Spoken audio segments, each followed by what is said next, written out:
गुरुर्ब्रह्मा गुरुर्विष्णु गुरुरेव महेश्वर गुरुरेव परब्रह्म तस्मै श्री गुरुवे नमः। अखंड मंडलाकारं व्याप्तं येन चराचरं तत्पदं दर्शितं येन तस्मै श्री गुरुवे नमः। मातृवत् लालयित्री च पितृवत् मार्गदर्शिका नमोस्तु गुरु सत्ताय श्रद्धा प्रज्ञायुता चया। परम पूज्य गुरुदेव की जय। परम वंदनीय माता जी की जय। आदि पराशक्ति माँ गायत्री की जय। सभी को प्रणाम पुनः एक बार। तो आज का जो विषय है बहुत ही महत्वपूर्ण विषय है। कैसे हो हमारे अंतस में सत्य का अवतरण। यही हमारी मूल जो है हमारा मूल लक्ष्य है। और आज के इस बहुत ही महत्वपूर्ण विषय का वाचन आदरणीय प्रहलाद प्रसाद जी करेंगे भैया जी। और इसका सार प्रस्तुतिकरण जो है आदरणीय सुभाष भैया करेंगे। तो आज की कक्षा बहुत अच्छी होने वाली है ऐसा हम उम्मीद करते हैं। और मेरा निवेदन रहेगा आदरणीय प्रहलाद भैया कृपया आप वाचन शुरू करें। जी भैया प्रणाम।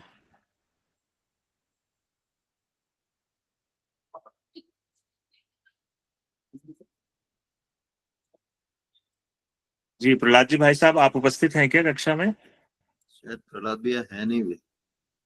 अच्छा, तो मेरा निवेदन रहेगा फिर तो शांतिलाल भैया हमेशा की तरह तैयार रहते हैं वाचन के लिए। तो भैया क्या आप कर सकते हैं या मैं कर दूं? मैं कर देता ना। जी जी भैया।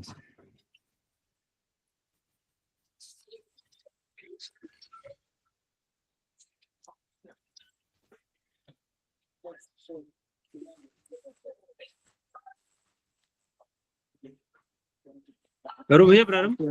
जी भैया आरंभ कर सकते हैं। आपकी आवाज बिल्कुल स्पष्ट है। शांतिलाल भैया बस स्पीड आराम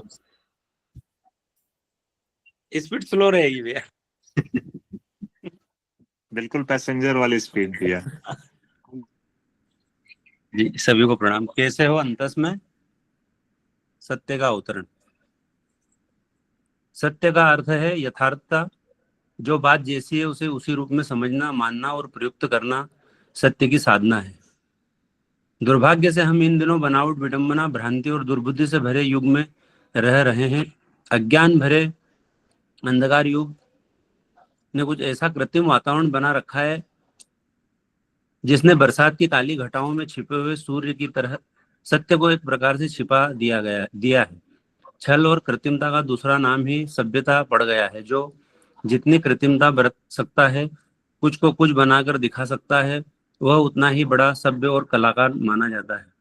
पिछली शताब्दियों सहस्त्राब्दियों से असत्य और कृत्रिमता की आराधना में मानवीय मस्तिष्क संलग्न रहे और अब यह उपार्जन इतना विशालकाय, इतना सघन और प्रचलित हो गया है कि आम तौर से उसे ही सत्य माना जाने लगा है। आज सामान्य बुद्धि के लिए यह ढूंढ निकालना अति कठिन है कि प्रचलित मान्यताओं, प्रथा, परिपाटियों, विश्वासों, रीति नीतियों एवं विचारणों में सत्य का कितना अंश है। जिस कसौटी पर यथार्थता को कसा जा सकता है वह विवेक विवेक उसका साहस का नाम है, जिसके आधार पर यह बहुप्रचलित मान्यताओं की अपेक्षा करके भी सच्चाई को ढूंढ निकालने की भावना उत्पन्न होती है। यही भावना है जिसके आधार पर कोई व्यक्ति सत्य का दर्शन कर सकता है। जो यह सोचता है कि समाज का वर्तमान प्रचलन ही ठीक है और उसी का समर्थन ठीक है, तो फिर उसके लिए सोचने और ढूंढने के सारे रास्ते ही बंद हो जाते हैं। प्रचलन के ढर्रे से लुढ़कते लुढ़कते अभ्यास परिपाटी के प्रति मनुष्य को मोह उत्पन्न हो जाता है। उसी के साथ पक्षपात जुड़ जाता है। अपनी यह दुर्बलता समझ में नहीं आती। लगता है हम जो सोचते हैं वही सत्य है, जो करते हैं वही सत्य है, जिस रास्ते पर चल रहे हैं वही सत्य है। विभिन्न व्यक्ति अपनी प्रचलित परिपाटियों और रीति नीतियों को सत्य मानने लगते हैं, क्योंकि सत्य का निरूपण तो किसी ने किया है नहीं, अपनी अपनी परिपाटियों को ही सत्य मान लिया है। इसलिए उनकी मान्यताएं स्वभावतः एक दूसरे में भिन्न अथवा विपरीत होती है। इस विभिन्नताएं विपरीतता को स्वभावता से वर्ग नापसंद करते हैं, कई बार घृणा भी करते हैं, और यदि असहिष्णुता की मात्रा अधिक हुई तो परस्पर संघर्ष भी खड़ा हो जाता है। एक दूसरे को असत्यवादी मानते हैं और अपने को सत्यनिष्ठ समझते हैं। उनकी लड़ाई का आधार तो सत्य का समर्थन और असत्य का निवारण होता है, परंतु दोनों ही असत्य का समर्थन और सत्य की हत्या कर रहे होते हैं, क्योंकि वास्तविक सत्य ढूंढने की किसी ने चेष्टा नहीं की। अपने चारों ओर घिरे मानसिक अथवा सामाजिक वातावरण को ही सही माना, जबकि वस्तुतः वह एक पक्ष मात्र था। इतिहास के अगणित पृष्ठ इसी सत्य के आवरण में छिपे पक्षघात से लाखों करोड़ों मनुष्य के शोणित तर्पण की करुण कथा से कलंकित हो रहे हैं। गौरी, गजनवी, नादिर शाह, औरंगजेब आदि ने धर्म की सेवा के नाम पर क्या नहीं किया था। ईसाई और गैर ईसाई, मुस्लिम और गैर मुस्लिम, आर्य और नारद आदि की भिन्नताओं ने कितनी प्रशंसाएं उपस्थित की। इसका लंबा इतिहास पढ़ने पर लगता है कि मनुष्य सत्य के अवलंबन की डींग मात्र हाँकता है, वह सत्य से कोसों दूर है। आज से तमसापन्न युग में यह नित्यांत आवश्यक है कि सत्य और असत्य का नए सिरे से विश्लेषण किया जाए और उसका आधार विवेक, न्याय एवं औचित्य को मान लिया जाए। दूसरों के प्रति जो व्यवस्था लागू की जा रही है वह यदि अपने प्रति भी लागू हो तो कैसी लगे। इस कसौटी पर न्याय अन्याय का निरूपण आसानी से हो सकता है। उसी प्रकार यदि यह मानकर चला जाए कि संसार के बहुसंख्यक व्यक्ति अनुपयुक्त विचारणा और क्रिया पद्धति के अभ्यस्त हैं, उनकी गतिविधियों से अनुचित्य की मात्रा ही अधिक है, तो फिर तथाकथित लोक भय से मुक्ति पाई जा सकती है और स्वतंत्र चिंतन के लिए उपयुक्त दिशा मिल सकती है। अपनी मनोभूमि के पक्षपात को भी समझना चाहिए और ध्यान रखना चाहिए कि हम जिस परंपरा में जन्मे पले बड़े हुए हैं, स्वभाव तो उसी के समर्थन में बुद्धि काम करेगी। इसलिए स्वतंत्र चिंतन, सत्य का अन्वेषण करने के लिए इतना साहस भी एकत्रित करना होगा कि अपनी अभ्यस्त बुद्धि को भी उपेक्षा करके विश्वव्यापी सत्य का निरूपण कर सकने की भावना सही रूप से अपना काम कर सकने में समर्थ हो सके। हमारा सो सही, आपका सो गलत। आज सही गलत की यह मात्रा परख है।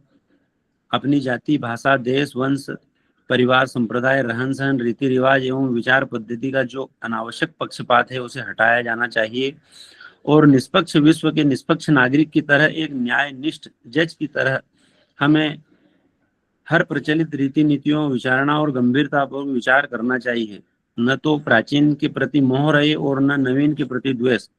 प्राचीन हो या नवीन, इससे यथार्थता में कोई अंतर नहीं आता। किसी सड़ी गली मृत प्राय वस्तु को इसलिए संजोकर नहीं रखा जा सकता कि वह पुरानी है। जिस प्रकार दूसरे के बारे में गलत राह अपनाने वाला सोचा जा सकता है, उसी प्रकार बहुत संभव है कि विवेक की कसौटी पर अपनी मान्यताएं अथवा गतिविधियां परखी जाएं तो वे असत्य निकले। ऐसी दशा में हमें निष्पक्ष तो अपने भीतर उत्पन्न कर ही देना चाहिए। जो सत्य होगा उसे स्वीकार करेंगे और अपने पराये का, प्राचीन और नवीन का कोई भेदभाव एवं पक्षपात न होने देंगे। इतना आधार यदि तैयार हो सका हो तो आशा की जा सकती है कि सत्य का अवतरण संभव हो सकेगा। जी भाई साहब, प्रणाम सभी। जी शांतिलाल भैया, बहुत ही स्पष्ट और बहुत प्रभावशाली वाचन रहा आपका, हमेशा की तरह। तो मैं सीधा अभी सुभाष भैया के पास आ रहा हूँ। और भैया, मैं इस सत्य को समझने के पहले एक प्रश्न यहाँ से ही आपको रख के और आगे कहूंगा, इस पर आप विवेचना करें कि भैया सत्य क्या है वो तो अभी हम लोगों को नहीं मालूम है, लेकिन हमारे अंतस में सत्य का प्रकाशन हो। इससे ज्यादा जरूरी ये है कि सारे असत्य जो है उसका हम निष्पादन कर दें, उसको हम परिष्कार कर दें। तो ये जो वेद हमारे नेति नेति कहते हैं कि ये भी नहीं, ये भी नहीं, ये भी नहीं, तो हम किस प्रकार अपने असत्य से को परिष्कृत करके उस सत्य का हम दर्शन कर सकते हैं भैया? तो आप विशिष्ट, मतलब आज की कक्षा रहेगी इसी से हम चाहते हैं कि भैया आप इसका साथ प्रस्तुतिकरण करें। बहुत बढ़िया भैया। जी भैया, प्रणाम भैया। तबीयत प्रसन्न हो जाती है जब जिज्ञासा उसी तरह की हो, जिस तरह का टॉपिक हो तो आनंद आ जाता है। तलवार से तलवार कटती है। और अब समस्या है कि जो टॉपिक है ना भैया, जब टॉपिक को कभी ध्यान से हम पढ़ते हैं, और टॉपिक हम कई बार पढ़ते रह गए, टॉपिक का नाम अंदर घुसने की जरूरतें नहीं पड़ी। जब कोई बहुत व्यथित व्यक्ति होता है तो उस व्यथा में लंबी सांस लेता है, कैसे होगा ये काम।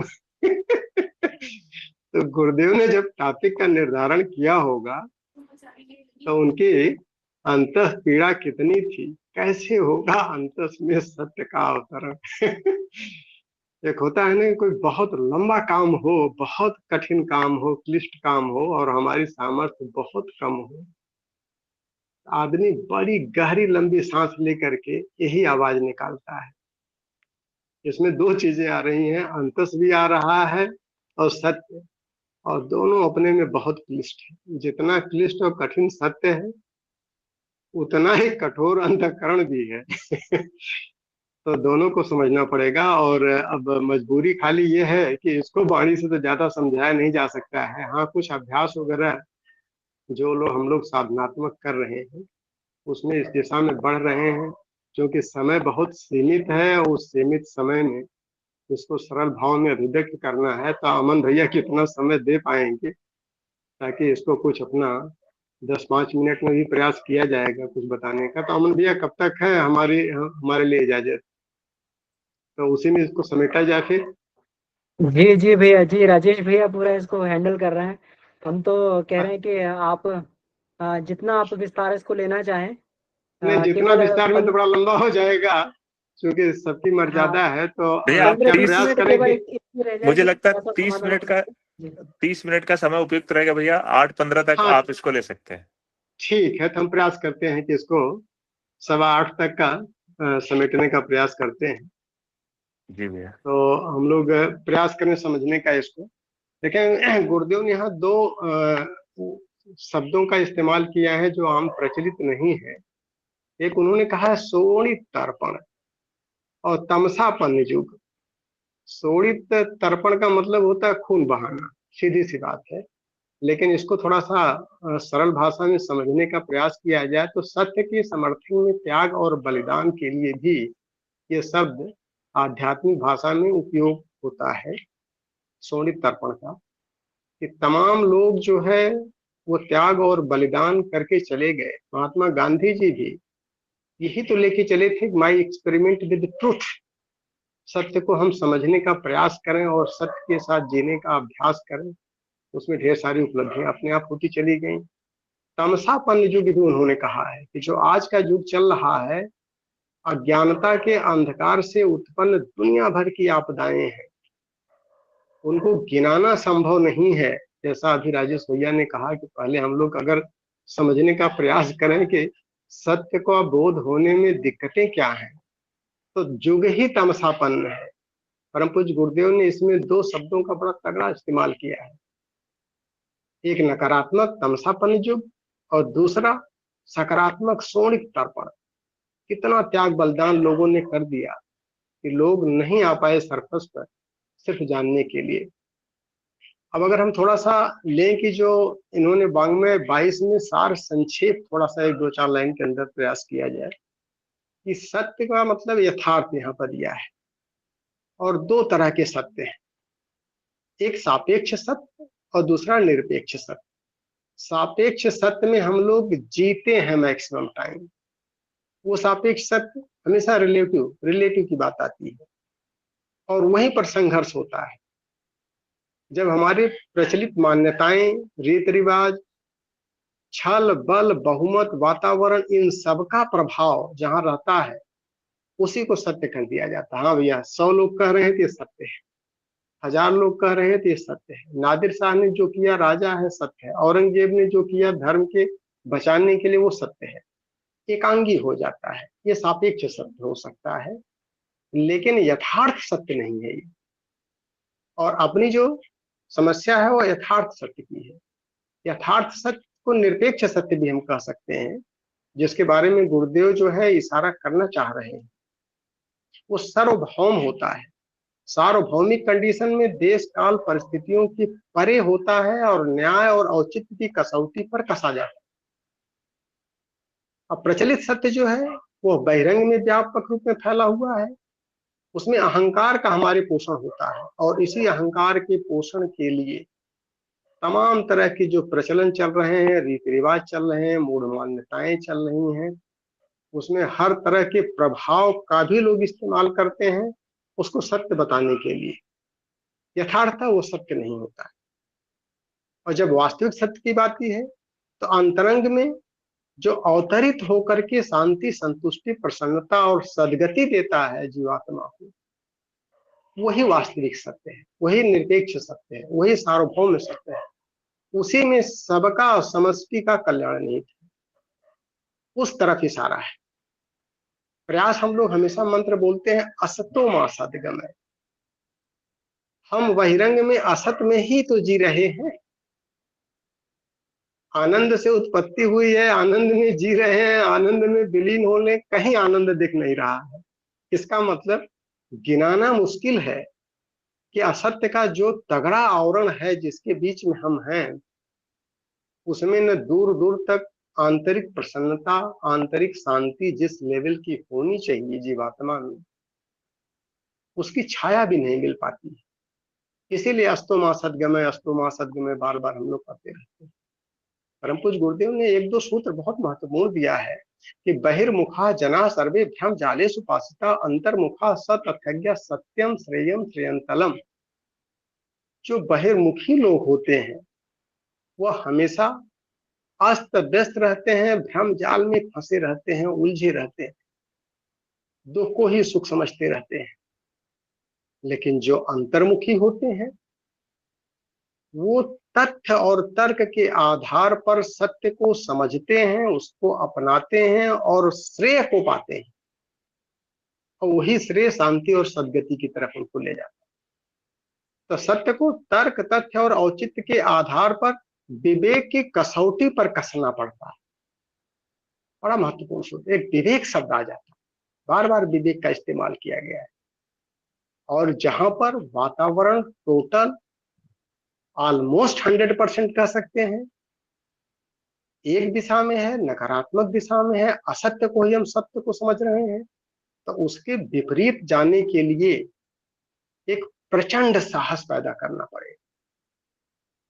वो साहस बाहर से तो कम अंदर से ज्यादा जूझना पड़ेगा, अंदर की लड़ाई ज्यादा होगी, बहिरंग से अंतरंग की यात्रा शुरू हो जाएगी। और वही अभ्यस्त जो हमारी बुद्धि है उसकी उपेक्षा करना पड़ेगा, उस साहस को इतना जुटाना पड़ेगा। और जब तक हम स्वतंत्र चिंतन नहीं करेंगे तब तक विश्वव्यापी सार्वभौम निष्पेक्ष सत्य को जानने की प्रबल जिज्ञासा करना पड़ेगा, ये साहस पैदा करना पड़ेगा। और इसी साहस को जब गांधी जी ने पैदा किया, माई एक्सपेरिमेंट विथ ट्रुथ, तब उन्होंने कहा सत्य ही ईश्वर है। और परम पूज्य गुरुदेव ने 2-4 शब्दों में वही ईश्वर सर्वव्यापी और न्यायकारी है। तो सत्य सिर्फ यथार्थ नहीं होना चाहिए, यथार्थ से आगे भी इसकी परिधि है, सिर्फ वास्तविक नहीं होना चाहिए। वो परिधि क्या है? न्यायकारी। सार्वभौम तो है ही है ईश्वर, लेकिन न्यायकारी भी है। तो तर्क, तथ्य, विज्ञान के आधार पर हम वास्तविकता और यथार्थता की तरफ जरूर इंडिकेट करते हैं, लेकिन उसमें जरूर टेस्टिंग करनी पड़ती है। जहां विवेक की कसौटी पर कसने की बात आती है कि ये सबके लिए मंगलकारी है कि नहीं, न्याय निष्ठा से युक्त है कि नहीं, जब ये श्रेय की भावना हमारे अंदर आती है तभी विवेक की तरफ हम बढ़ पाते हैं। और बिना विवेक के, बिना दूरदर्शी सोच के, बिना बुद्धि में शुद्धि के हम सत्य की तरफ देख भी नहीं सकते, पहुंचना तो दूर की बात है। और स्वतंत्र चिंतन की बात आई, परम पूज्य गुरुदेव ने पहले अध्याय में बहुत महत्वपूर्ण सूत्र दे दिया है। प्रज्ञोपनिषद का अगर पहला अध्याय लिया जाए, इतना महत्वपूर्ण है। श्रेय पथ, लोक कल्याण की जिज्ञासा, लोक कल्याण की जिज्ञासा ही रखना श्रेय पथ की तरफ पहुंचा देता है, सत्य की तरफ ले जाएगा आपको, श्रेय पथ से हटा देगा आप। और जब हम आत्म कल्याण की खाली बात करते हैं तो फिर कहीं कहीं स्वार्थ हमारा आता है, तो प्रेय पथ की तरफ ले जाता है। और यही दो के बीच में हमारी जिंदगी चलती है, सेलेक्ट करना श्रेय पथ और कर बैठते हैं प्रेय पथ। और उसके लिए उन्होंने कहा क्या है? तत्व चिंतनतः प्रज्ञा जागृति आत्म विनिर्मित और प्राज्ञ प्रसज्जते च आत्म विनिर्माणे च संभवे तस्य अथ सरिला विश्व निर्माणस्यास भूमिका दृश्यम कठिनम मानति ज्ञानम कर्म भवेत्। बहुत महत्वपूर्ण सूत्र दिया उन्होंने। स्वतंत्रता पूर्वक तत्व की चिंतन करने से ही प्रज्ञा जागृत होती है। जब तक विवेक नहीं आएगा हम सत्य की दिशा में नहीं बढ़ेंगे। सामान्य बुद्धि से हम सत्य को दूर दूर तक नहीं पहचान पाएंगे। तो चाहिए क्या? विवेक। और दूरदर्शी विवेकशीलता, विवेक में दूरदर्शिता भी होती है और मंगल उन्मुखी श्रेय भावना भी सन्निहित होती है। और यही जब दूरदर्शी बन जाती है, तो ये प्रज्ञा जगती कैसे है? तत्व चिंतन से। और पता कैसे चलेगा प्रज्ञा जग रही है? प्रज्ञा जगती है तो तुरंत साधक जो है आत्मनिर्माण में जुट जाता है। बहिरंग से अंतरंग की यात्रा शुरू हो जाती है उसकी, आत्मा की तरफ वो चलने लगता है। पहला कदम ही उसका सत्य की तरफ बढ़ जाता है। और जब तक हम आत्मनिर्माण नहीं करते तब तक हम न परिवार निर्माण कर सकते हैं, न समाज निर्माण कर सकते हैं, न विश्व निर्माण तो बहुत दूर की बात है। और आत्मनिर्माण करने वाले के लिए विश्व निर्माण करना, परिवार निर्माण करना, समाज निर्माण करना बहुत ही सरल है, यद्यपि दिखने में कठिन लगता है। क्योंकि ज्ञान से ही कर्म संपादित होता है और ज्ञान कर्म के समन्वय से ही प्रयोजन पूरे होते हैं। बड़ा महत्वपूर्ण सूत्र दिया उन्होंने।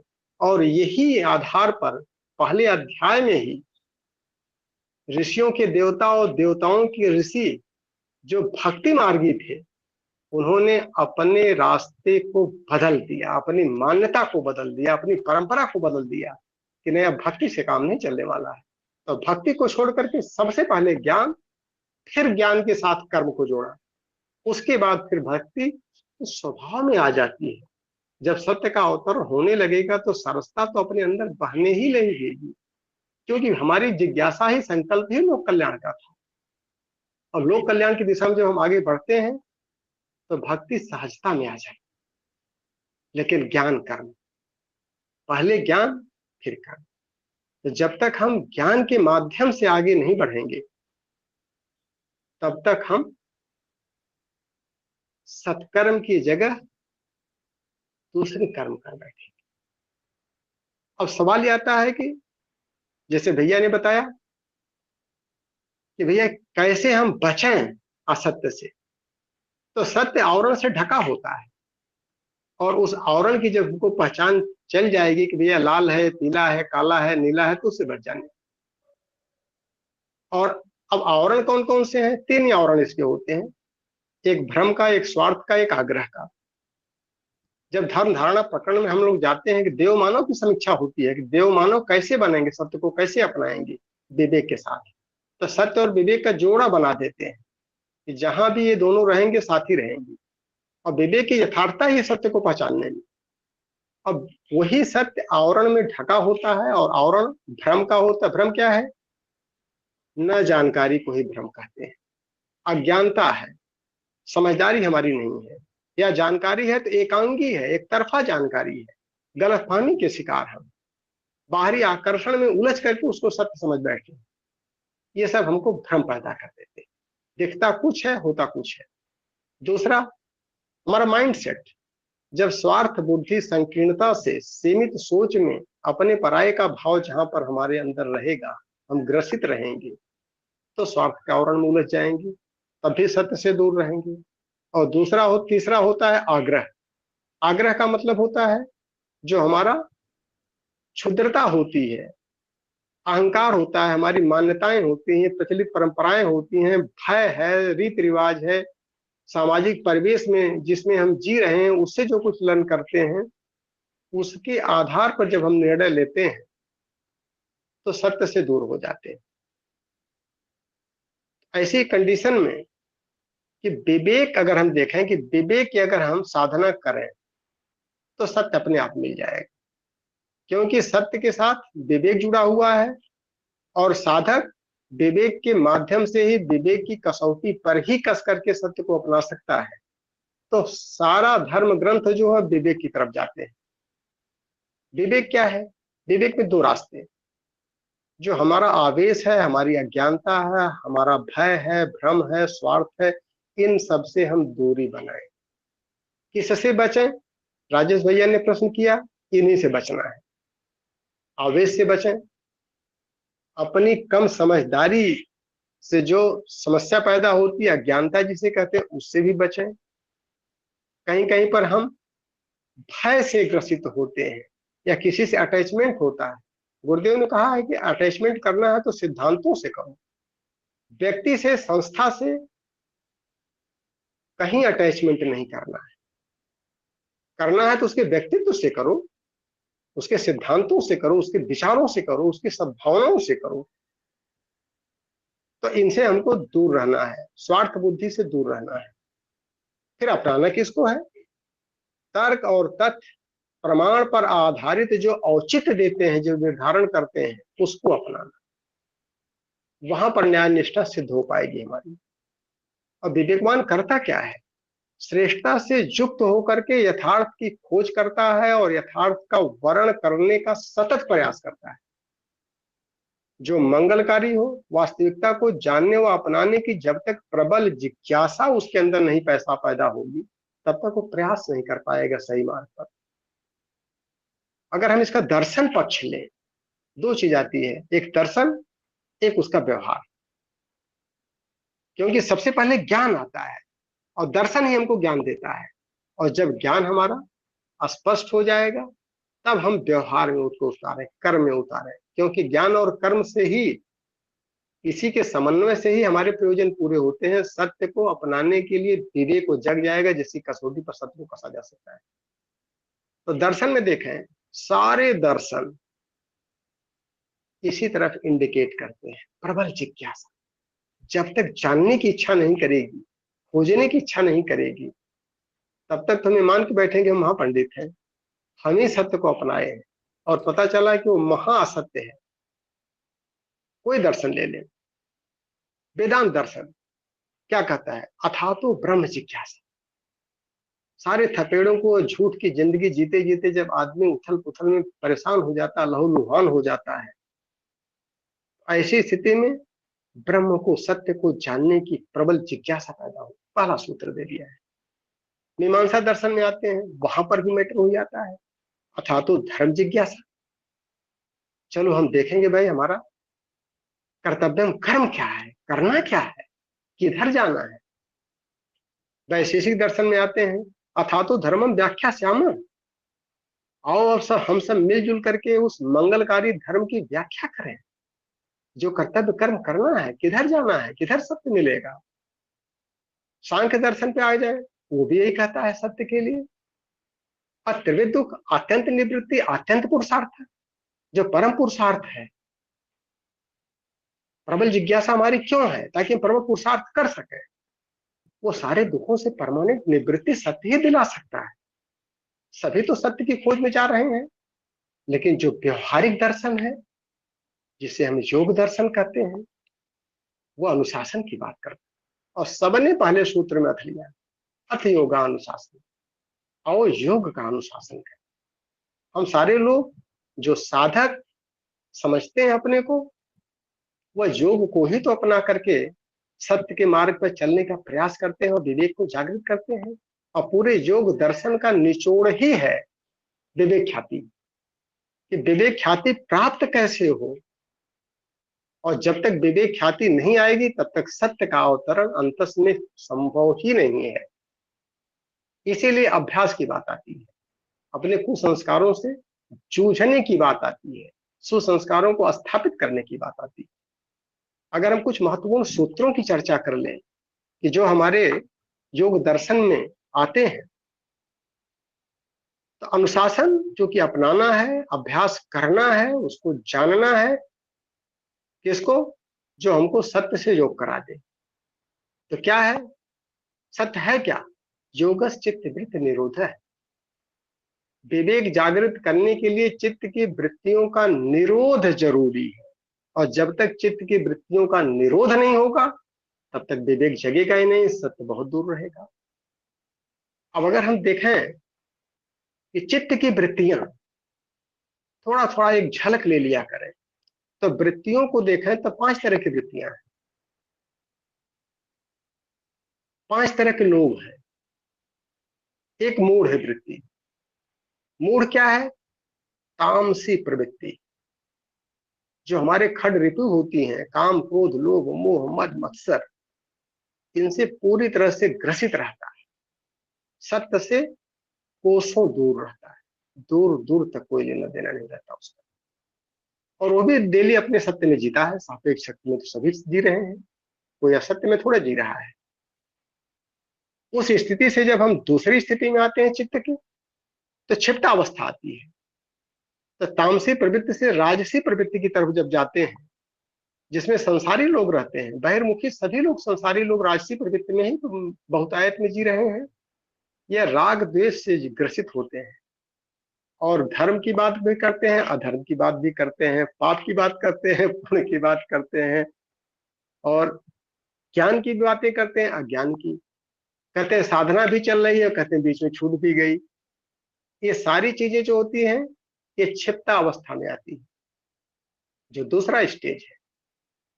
और जब उससे हम ऊपर उठते हैं, जब जिज्ञासु बनते हैं, जहां पर यहाँ पर परम पूज्य गुरुदेव ने दिया है कि सत्य को जानने की एक जब तक जिज्ञासा नहीं प्रबल होगी, तब तक हम उसकी दिशा में कदम नहीं रख पाएंगे। ऐसे चित्त को विक्षिप्त कहते हैं।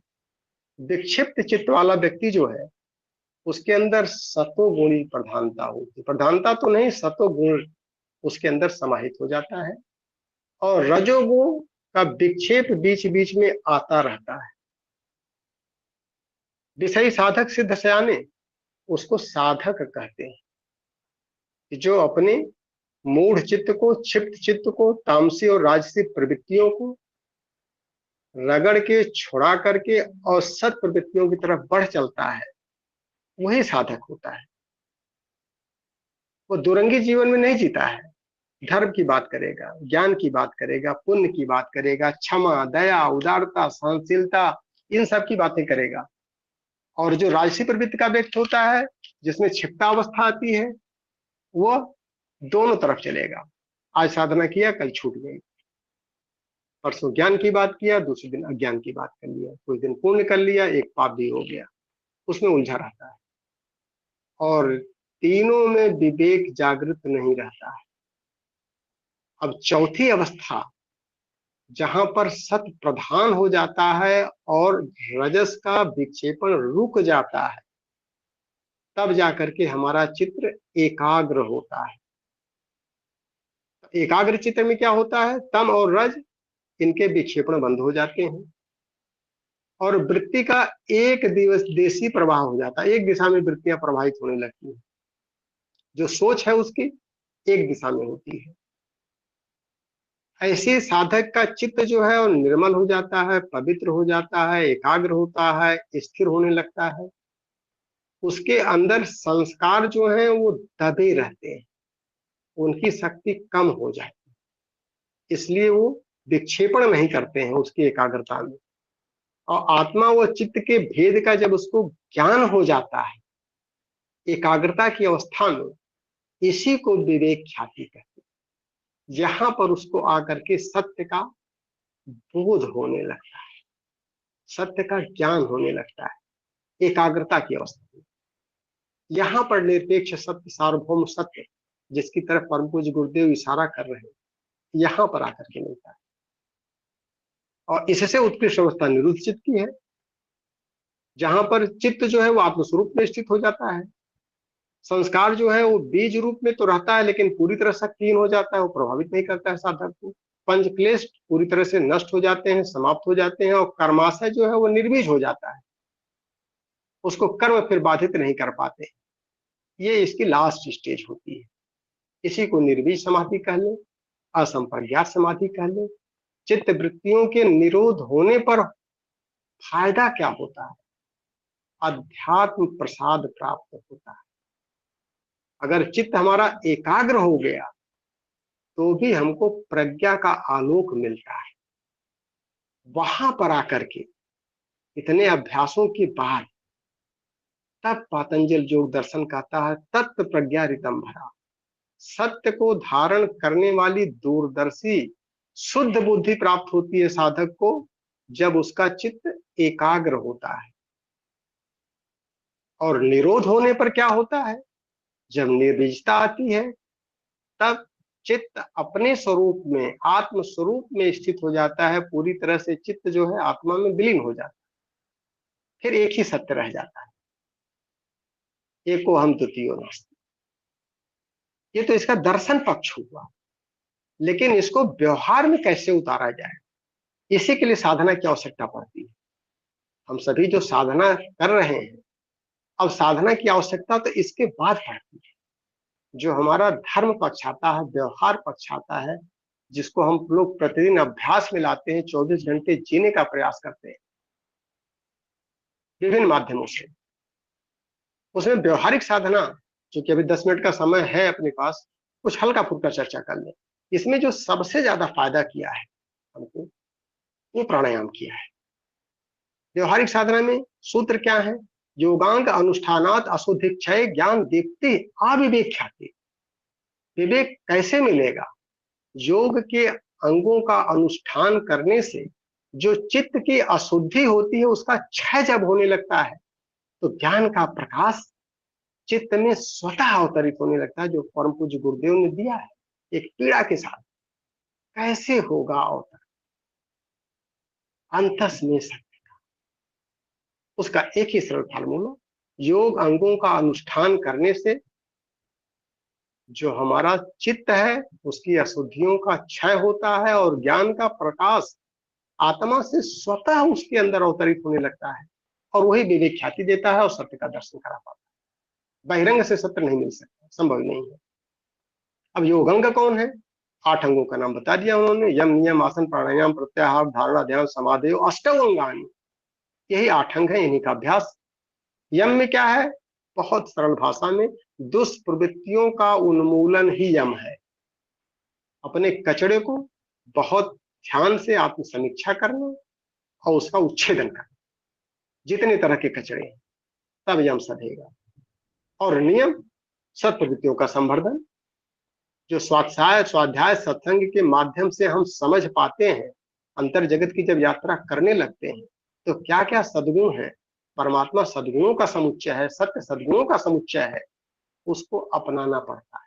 और ये दोनों कदम साथ साथ चलते हैं, यम और नियम साथ साथ चलेंगे। लेकिन जब यम और नियम सध जाएगा कुछ स्तर पर, तब आसन सिद्ध होता है।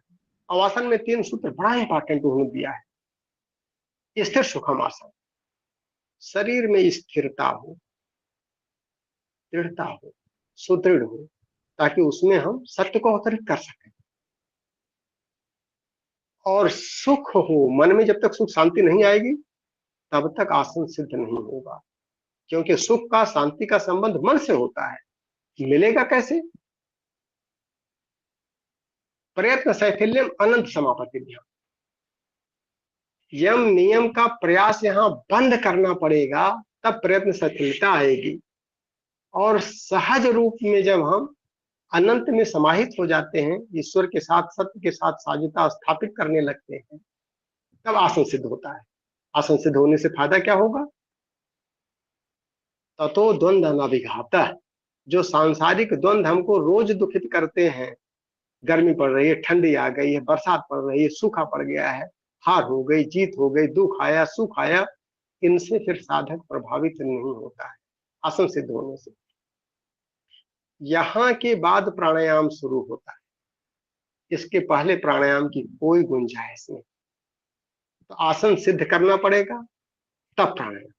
अब प्राणायाम में भी 4 सूत्र उन्होंने दिया है, वो सत्य की तरफ इशारा करेगा, और सत्य के लिए बिना प्राणायाम के सत्य संभव नहीं हो पा रहा है। प्राणायाम क्या है? पहला सूत्र, तस्मिन् सति श्वास प्रश्वासो गति विच्छेद प्राणायाम है। जब आसन सिद्ध हो जाए, मन जो है सत्य में जब निरूपित हो जाए, उसके बाद श्वास प्रश्वास में गति विच्छेद, श्वास प्रश्वास के ऊपर नियंत्रण। यहाँ श्वास प्रश्वास का सांस से कोई लेना देना नहीं, संकल्पों और विकल्पों से। जो हमारे अंदर संकल्प पैदा हो रहे हैं, जो हमारे बाहर संकल्प आ रहे हैं, जो विकल्प आ रहा है, जब दोनों के परे होने का अभ्यास हम करने लगते हैं, तब प्राणायाम चल पड़ता है। और परिपक्व कब होता है? वाह्य आभ्यंतर विषयाक्षेपी चतुर्थ है।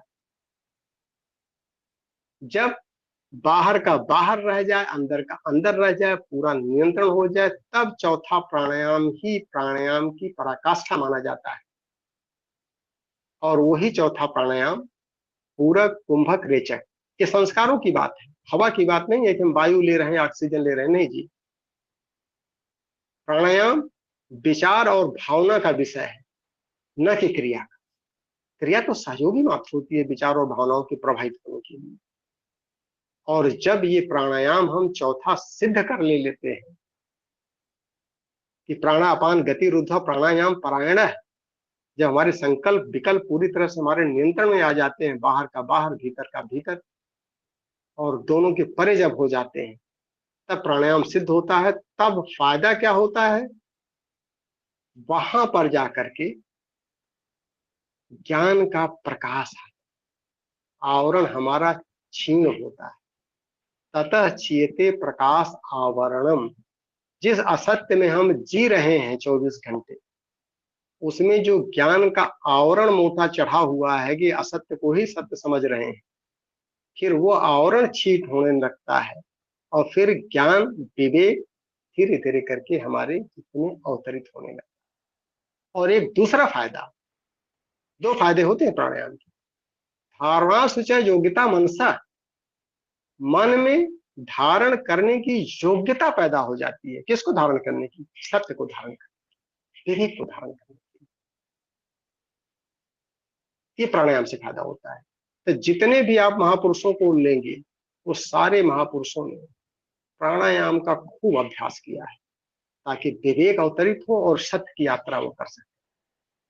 और प्राणायाम के बाद फिर प्रत्याहार, दृष्टिकोण परिमार्जन होते ही तथा परमा बसते इंद्रियाणा, इंद्रियों के ऊपर नियंत्रण होने लगता है, व्यक्ति इंद्रिय जीत हो जाता है।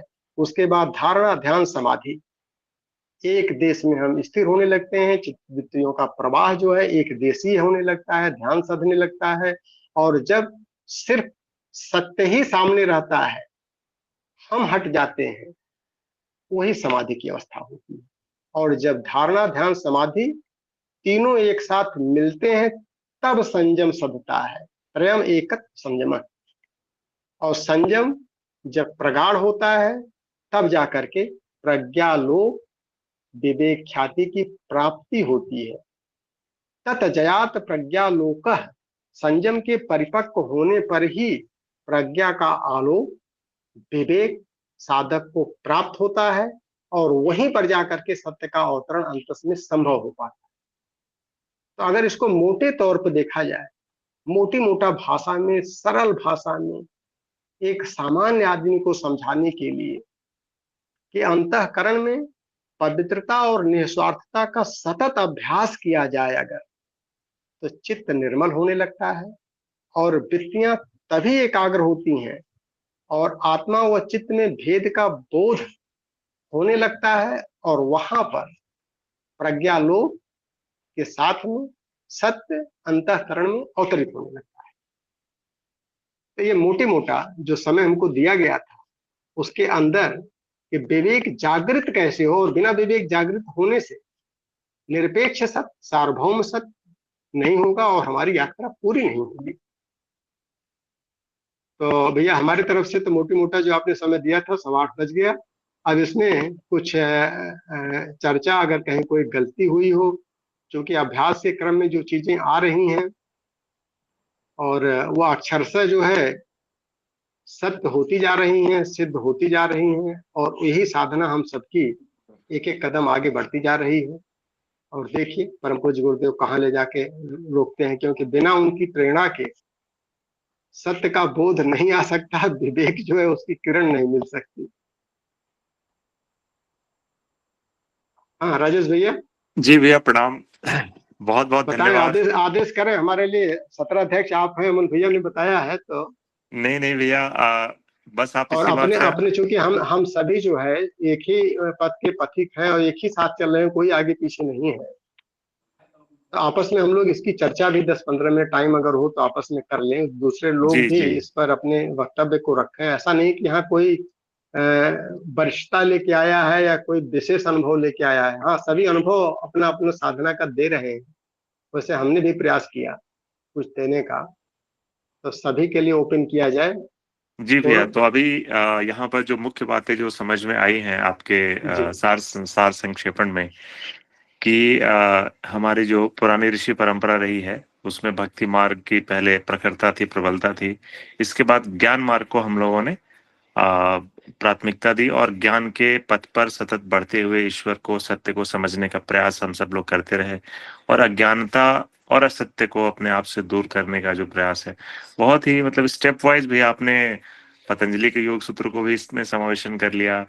इसमें आपने वेदों के भाष्य को भी और वेदों का जो संदेश है उसको भी, और साथ ही गुरुदेव ने बहुत ही एक छोटे से आर्टिकल के माध्यम से ही, लेख के माध्यम से ही अपनी अंतर्वेदना को जिस प्रकार से आपने परिभाषित किया, गुरुदेव की अंतर्वेदना जो थी, तो ये निश्चित रूप से आपने पूरा एक कंप्लीट जो है हम लोगों को इसका ज्ञान जो है भैया आज दिया। और काफी संख्या है आज की क्लास में, 48 प्लस 8 मतलब लगभग 50-55 लोग आपको सुन रहे हैं। तो मेरा सबसे निवेदन है कि सुभाष भैया बहुत ही अनुभवी साधक, वरिष्ठ साधक हैं हम सबके बीच, तो इनकी वरिष्ठता और इनके अनुभव का ज्ञान हम लोग और इसका लाभ जरूर लें। अपने अपने प्रश्न पूछें जिनके मन में भी, जो आज के विषय को या अन्य भी कोई विषय रखना चाहते हैं, तो सीधे आप सुभाष जी भैया से, बहुत ही दुर्लभ है, कभी कभी मिलते हैं हम लोगों को, तो अपने जी तो प्रश्न पूछा जाए, हैंड रेज करें एक एक करके, हम लोग इसमें रखेंगे बातों को अपने।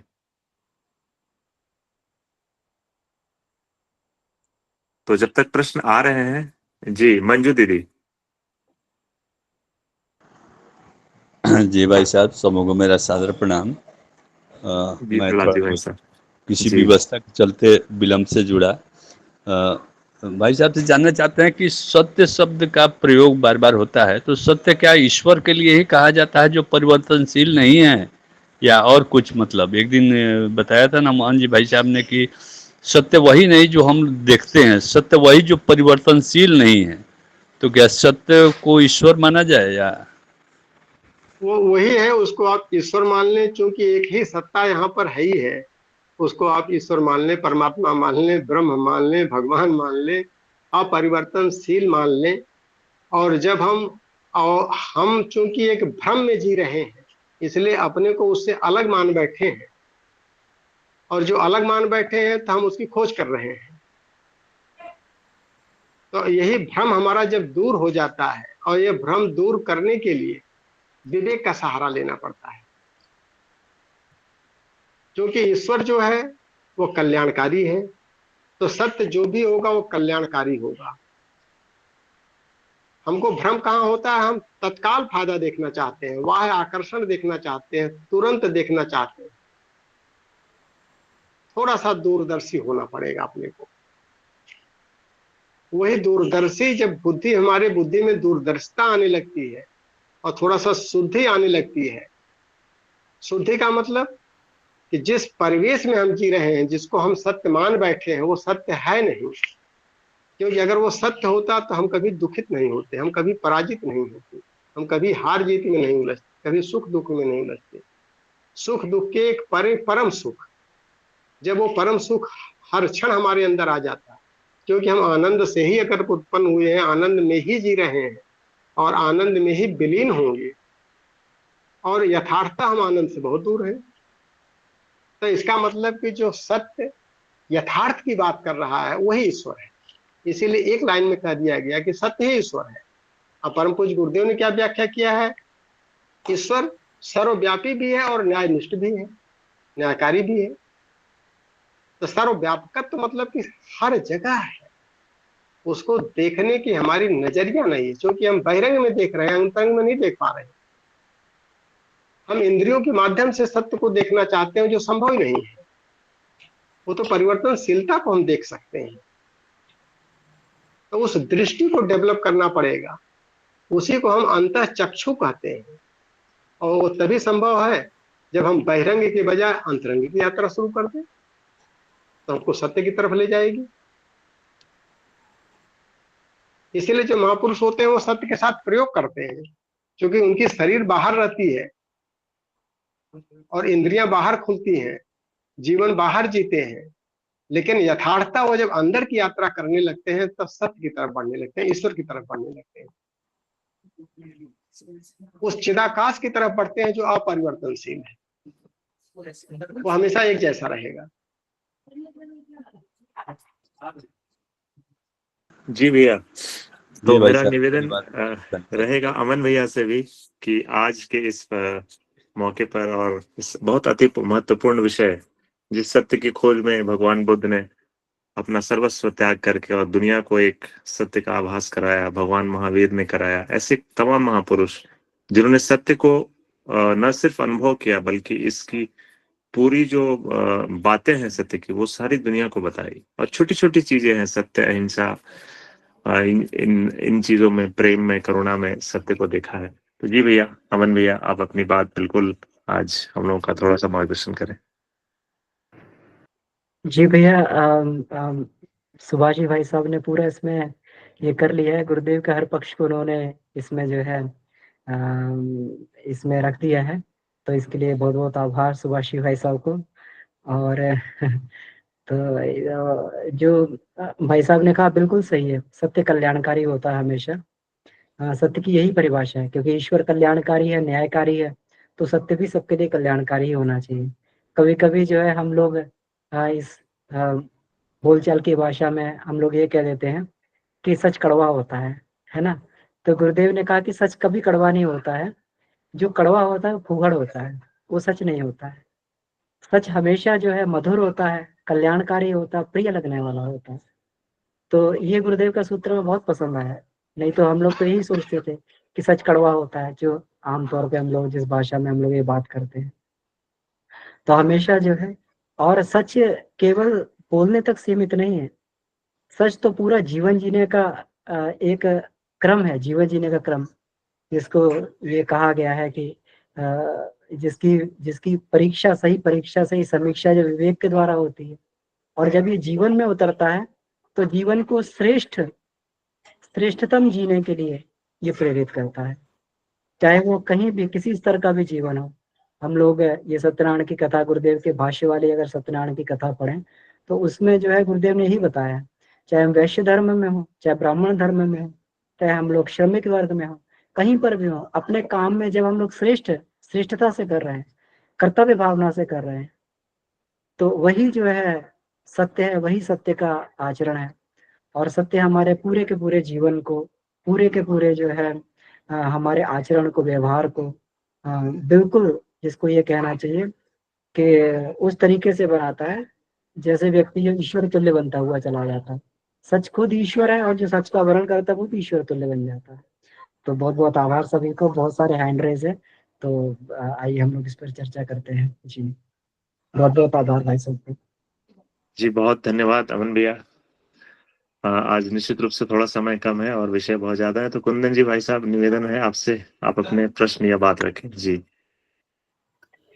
प्रणाम भैया। मेरा ये था कि जो सत्य, बहिरंग सत्य और फिर अंतरंग सत्य, तो कहीं ना कहीं बहिरंग सत्य जो है, जो साइंस की यात्रा कर लें या ह्यूमैनिटीज की भी है, बहुत सारे ह्यूमैनिटीज में भी सब्जेक्ट्स हैं, लाइक मतलब सोशियोलॉजी, साइकोलॉजी, तो और सारे फील्ड में भी कहीं ना कहीं उनका भी खोज वही है कि क्या सत्य है, जो फर्दर वो बहुत सारे चीज़ों कसौटी पे कसने के बाद वो कहीं ना कहीं उसको लॉ डिफाइन करते हैं, कि लॉ बनाते हैं, नियम बनाते हैं।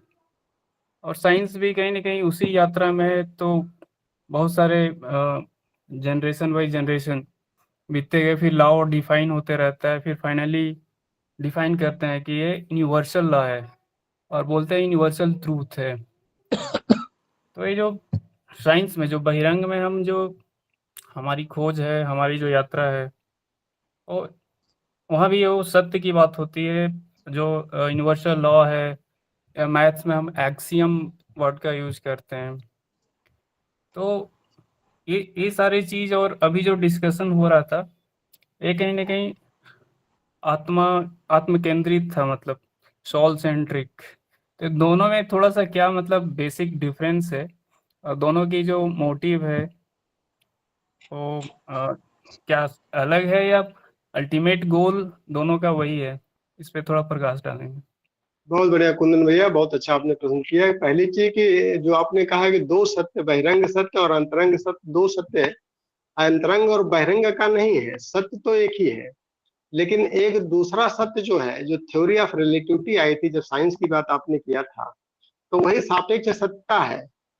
थ्योरी ऑफ रिलेटिविटी के बेस पर ही टोटल साइंस आज डेवलप हो रही है। आज हम स्पेस में पहुंच रहे हैं, स्पेस से आगे जाने का प्रयास कर रहे हैं, तो चाहे ह्यूमैनिटीज हो, ये सब हम सापेक्ष सत्य के हिसाब से चल रहे हैं कि भाई आपका सत्य 10 पॉइंट का, हमारा 11 पॉइंट का, उनका 12 पॉइंट का। तो जैसे जैसे हम सत्य के करीब होते जा रहे हैं, वैसे वैसे वो सुखकारी होता जा रहा है। और कहीं पे जो आपने इतिहास की बात किया है, परम पूज्य गुरुदेव ने इसमें चर्चा किया है कि भाई तमाम आतताई भी सत्य को अपनाए थे, अपने धर्म के हित में ढेर सारा अच्छा काम कर गए, मुक्ति के रास्ते पे चलने के लिए। वो सापेक्ष सत्य था उस टाइम के लिए, निरपेक्ष सत्य नहीं है। क्योंकि जो निरपेक्ष सत्य होगा वो सबके लिए कल्याणकारी होगा, एक ग्रुप के लिए नहीं, एक व्यक्ति के लिए नहीं होगा, सार्वभौम होगा, ईश्वर सबके लिए है। तो यहाँ पर आवश्यकता दोनों की है। जो सत्य को डिफाइन करने वाली बात आई है, अभी चूंकि व्याख्या के क्रम में तत्व चिंतन से प्रज्ञा जगती है, ये बात आई थी। तो एक तत्व विद्या है कि जो बहिरंग को समझने का प्रयास कर रही है, और अंतरंग की दो विद्याएं, आत्मविद्या और ब्रह्म विद्या, ये तीनों मिलाकर के पराविद्या होती है। और चौथी जो बहिरंग की बात आप कर रहे हैं, ह्यूमैनिटी से लेकर के मेडिकल साइंस, मैनेजमेंट और XYZ सब कुछ, ये आती है सर्व विद्या में, जिसको शिक्षा भी कहते हैं, और अध्यात्म की भाषा में इसको अविद्या कहते हैं। अविद्या गलत चीज नहीं है, निगेटिव नहीं है, वो बहिरंग को दर्शाती है। बहिरंग में जीवन जीने के लिए, जीवन को सुखी, संपन्न और विकसित करने के लिए अविद्या का उतना ही महत्व है जितना पराविद्या का है। तो हमको दोनों लेके चलना है। गुरु गृह पढ़न गए रघुराई, अल्पकाल विद्या सब पाई। तो सारी विद्याओं में पराविद्या और अपराविद्या, पराविद्या की 3 धाराएं, आत्मविद्या, ब्रह्म विद्या, तत्व विद्या। और तत्व चिंतन से ही प्रज्ञा जगती है, यथार्थ का बोध होता है। और जब यथार्थ का बोध होता है तो हमारा जीवन के जो 2 लक्ष्य हैं, शांतिपूर्ण विकास, एक शांति और दूसरा विकास, परम पूज्य गुरुदेव ने भी 2 लक्ष्य दिया है। अंतरंग को परिष्कृत करके हम देव मानव महामानव बन जाएं, और बहिरंग को सुविकसित और सुव्यवस्थित करके संसार को धन्य कर दे। तो दोनों लेके चलना है, और सत्य दोनों तरफ इंडिकेट करता है। अमन भैया ने ये भी बताया है, मंगल उन्मुखी जो है, श्रेय तत्व सत्य में समाहित होता है और यथार्थ की यात्रा कराता है।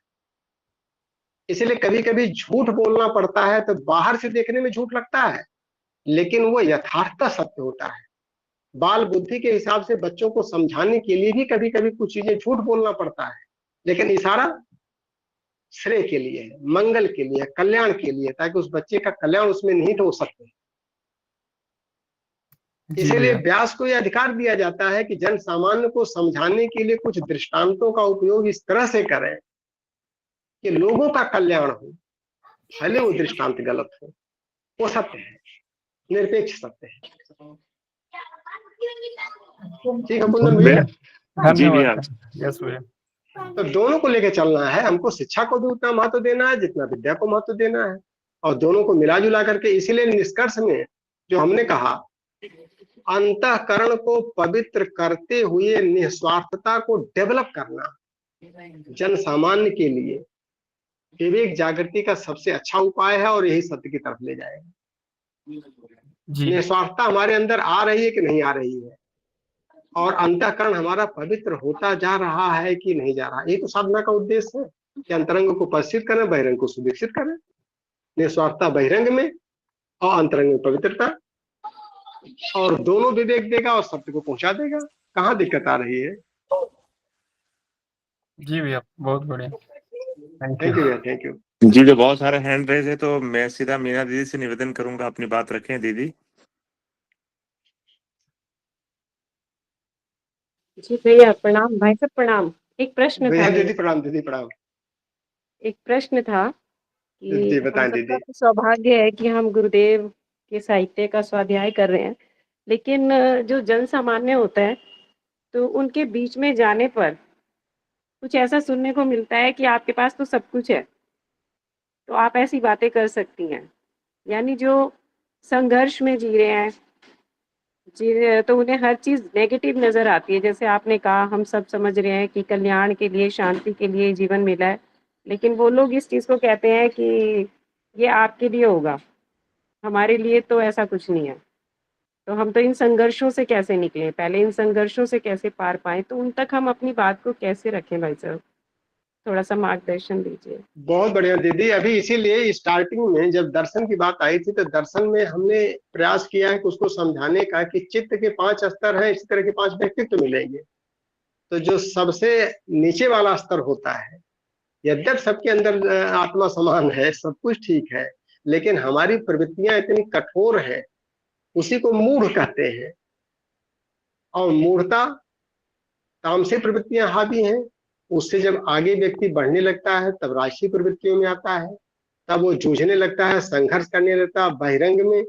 और जब देखता है कि लहूलुहान हो गया, समस्या का समाधान नहीं मिलता है, तब धीरे धीरे करके सब प्रवृत्तियों की तरफ बढ़ने लगता है। तब विक्षिप्त अवस्था उसकी आती है।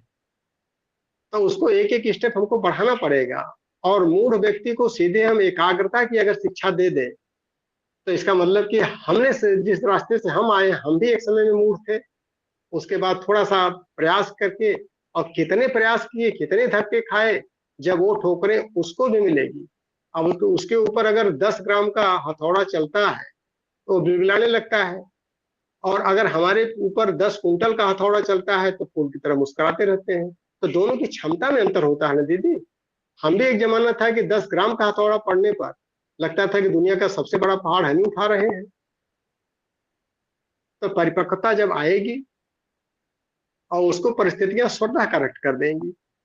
ईश्वर तो इतना दयालु है कि इसीलिए वो विपरीत परिस्थितियां पैदा करता है, ताकि विपरीत परिस्थितियों से ही सामर्थ्य का उद्भव होता है, साहस पैदा होता है, तब वो धीरे धीरे उसकी वृत्तियां जो है आगे बढ़ती हैं। तो मूल से क्षिप्त, क्षिप्त से विक्षिप्त, और विक्षिप्त के बाद तब एकाग्र होती है, तब वो ज्ञान की बातें करेगा, उसके पहले नहीं। तो स्टेप बाय स्टेप हम लोग आगे जैसे बढ़े हैं वैसे उसको भी बढ़ाएं। वो सब साथी हैं दीदी, बस समझाना पड़ेगा उनको, थोड़ा सा कुछ दृष्टांत देना पड़ेगा। और दृष्टांत का सबसे अच्छा तरीका है प्यार। अगर उसको आत्मीयता थोड़ा सा उसके दुखती हुई रग पर थोड़ा सा सहला दिया हमने, तब उसके अंदर सुनने की क्षमता हो जाएगी। उसके पहले वो आपको नहीं सुनेगा। आपका ज्ञान वो अपनी जगह है, उसके दुख में आपका ज्ञान क्या सहयोगी बना है, जब तक वो नहीं आप दिखाएंगी, जब तक उसके लिए। इसीलिए निस्वार्थता की बात अभी किया गया है। आपके अंदर पवित्रता तो है, लेकिन जो दूसरा पहलू है निस्वार्थता, जब तक हम निस्वार्थ सेवा प्रेम उसको नहीं करेंगे, आराधना का पक्ष मजबूत नहीं करेंगे, तब तक हमारी साधना जो है परिपक्व नहीं होगी, तब तक हम अच्छे शिक्षक नहीं कहलाएंगे। दीदी कुछ संतुष्ट हो पा रही हैं? भैया समय तो बहुत हो गया है, और 2 अभी और लोग हैं जिनका हैंड रेज है, तो देखिए मेरा सर, निवेदन मेरा रहेगा। मेरा मनीषा जी के हैंड से मैं बोल रहा हूँ सर। मेरा नाम सुशील कुमार है। मैं जी, जी। मीना जी से एक निवेदन और भी करना चाहता हूँ। मैं ये करना चाहता हूँ, जो सिंह साहब बता रहे हैं ये तो ठीक है ही है। एक छोटा सा सूत्र रहेगा, वो बिल्कुल सटीक है, कि जो दुख में है वो आपकी अध्यात्म की बात नहीं सुनेगा। बहुत अच्छी बात, सुननी भी नहीं चाहिए, उसे तो अपना दुखी दिखाई दे रहा है। परंतु उससे आप ये कह सकते हैं कि जिस रास्ते पर चलकर आप इन दुखों से छुटकारा पाना चाहते हैं, क्या हमसे जो वरिष्ठ हैं वो काफी जीवन जी चुके हैं, उनकी एज काफी हो चुकी है, क्या किसी ने आज तक इस रास्ते पर छुटकारा पाया है? बस इतने फॉर्मूला काफी, यदि वो सोचेगा तो। कि इस रास्ते पर छुटकारा मिलने वाला नहीं है, इसके लिए रास्ते दूसरे ही अडॉप्ट करने पड़ेंगे। वो समझ जाए अति उत्तम, ना समझ जाए तभी उत्तम। जी प्रणाम। जी प्रणाम। और अंतिम में शशि दीदी, मैं आपसे निवेदन करूंगा अपनी बात जल्दी से रख लें, और सुभाष भैया संक्षिप्त उत्तर देकर शशि दीदी का। जी शशि दीदी। जी भैया प्रणाम। अभी भैया आप बता रहे थे कि तत्व चिंतन से प्रज्ञा जागृत होती है, तो ये तत्व चिंतन क्या है?